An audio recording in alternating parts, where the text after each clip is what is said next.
Cyberpunk Edgerunners will be the anime of the year, is what I'd say if Chainsaw Man wasn't coming out later in October. So I'd say Edgerunners will be the best original anime of the year, if these awards even mattered in the first place. By now, I'm sure most of you would have either seen the show itself or the many videos made talking about it. But in case you haven't, fret not, because this video is spoiler free. Because today I could be going on and on about the hidden meaning of this and that. That this pixel you miss in a split second actually foreshadows the ending. Or that Rebecca is actually not a lolly but a reference to the in-game's children being tiny adult models. But no, today we're gonna talk about the power of solid world building. Wake the fuck up, samurai, we've got an unrendered city to burn. Cyberpunk Edgerunners is set before the events of the game, and unlike other games or shows that have branched out to other media just to ride on a hype train or to make money, I'm looking at you, Assassin's Creed. The developers decided to go for gold and appease the weebs, getting one of the best in the business for original anime, Studio Trigger, known for animes such as Kill la Kill, Inferno Cop, and having every ending involving aliens in one way or another. Set in a dystopian future where cosmetic surgeons evolve from the plastic age straight to the iron age, Edgerunners shares a different perspective of the world of Cyberpunk than that of the game. This time that of a kid named David who lives in a cyber favela and chronicles his descent into a life of crime. With just 10 episodes each ranging between 24 to 26 minutes, Edgerunners has no time to spare to build a connection between the viewers to the world and its characters. Edgerunners tells the story of the world with each cut of the frame and each animation, offering a glimpse into the lives of both the degenerates and the rich of Night City. This cyber hobo right here jerking it off in VR in the streets, for example, is proof that Night City is actually based off Los Angeles in the future without having to word it out for you. If you're homeless, just buy a house.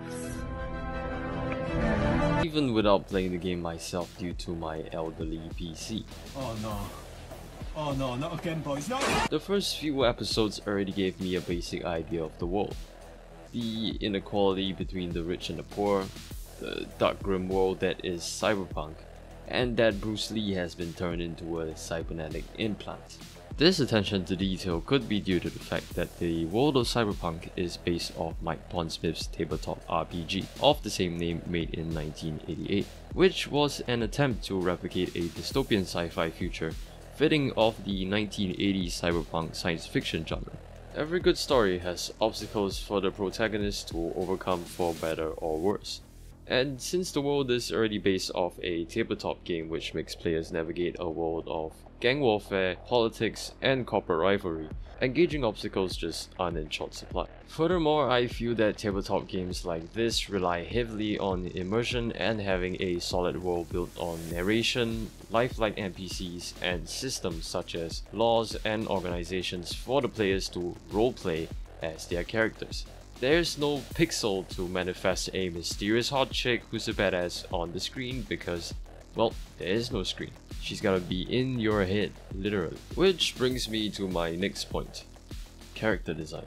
To make a fictional city believable to the audience, its inhabitants have to be believable. From cyber hobos to cyber corporate hippies to roving cyber cunts, everyone in Edgerunners looks and feels the part. From fashion to voice acting, it almost makes you feel like Ryan Gosling. With characters such as David, Lolly Harley Quinn, the mom from Kill la Kill but Better, and Gus from Breaking Bad, the cast is of course no exception, with each member looking iconically distinct from one another, be it with the difference in cybernetics or the quality of clothes to signify their role in the show and their place in Night City. As a wise man once said, it's not hard to please your audience, just make them hard. With an interesting world filled with hidden lore, the audience would want to know more from the world, as this time the show isn't only carried by the characters, but the world they live in itself, opening up endless opportunities to tell a fresh new story in the eyes of anyone in the world, even non-living things. This to me is a big reason why Star Wars, for example, has went from 3 movies to spawning multiple games, successful or not, cartoons, and live action shows. Because they've set up all these interesting factions, planets, and different roles in their universe, people want to know more about the inhabitants, be it the clone troopers, the many Jedi and Sith that exist beyond the main story, or even non-canon stories told by other creative studios such as Trigger in Star Wars Visions. This is also why I feel that short stories have so much potential and should be done more instead of everything being a sequel or a reboot, though both can be good to have. They can evoke so many different emotions and pack all the important story elements in such a small frame of time, with action, romance, lore, and those it is what it is moments. It's perfect for those metagamers out there who want to speedrun their fields. CD Projekt Red even made a music video of the credits song as a prelude to Edgerunners, while also showing off a Cyberpunk story's main trait, depressing at the same time. Without saying any more, just go watch it yourself, it's like 4 minutes long. So what does this mean for the future of Cyberpunk? Well, much like the Witcher series by the same studio, I feel that they're gonna want to build on it. Hello, I like money. But instead of going full Star Wars and making a whole theme park or something, there's still a game dev company in the end. So I don't foresee any more animes coming out soon, but instead DLCs and more games in the same world. And perhaps at most a Netflix series. Even just a few days ago, they announced a Cyberpunk 2077 sequel codenamed Project Orion, and that they're also releasing a major expansion for the base game within the year. Hey everyone, Johnny Silverhand is coming. So even if Edgerunners was just an ad for the game, I'd still say it was a mutual transaction. Well, as the saying goes, if you start at the bottom, the only way is up. So I will be looking forward to see how else they'll build on the world of Cyberpunk moving forward. I'm not gonna pre-order shit though. With that, I will end this off with an important message. Gloria Basco, 10 out of 10.